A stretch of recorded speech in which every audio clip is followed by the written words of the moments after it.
Well, it would have been the hardest scene had I known more than 2 minutes before we shot it that we were going to do it in one take. Or before I got there that it was going to be the very first day of shooting at 3 a.m. It was kind of 3 a.m. It was like, oh, we're going to do this scene now and we're doing it in one take, which for an actor is normally you'd be told in advance, but then it's great. It's great not to have time to worry, so we just did it. I mean, you're right. The way it was written, I guess we all harbor resentments and feelings for our parents that we probably mostly end up not telling them. The great thing about my job is fiction. You can get to say all the unsayable things in films and plays that in real life you really shouldn't do, because I mean you can think whatever you like in real life, but it's best not to say everything you're thinking. It's something I've learned.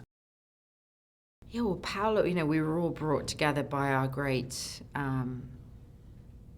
I think love of Paolo's work. I mean, really a love of his work, a love of his vision and point of view, and his poetry and his humanity and his lack of judgment and his spirit and his soul. He's so soulful, and his films are so full of soul.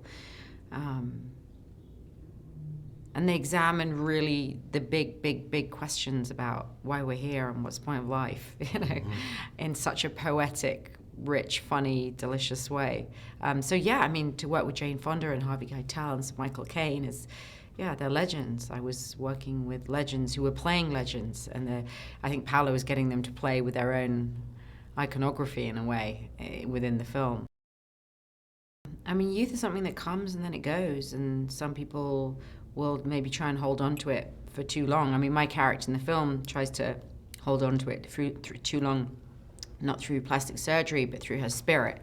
So in her spirit, she doesn't grow up.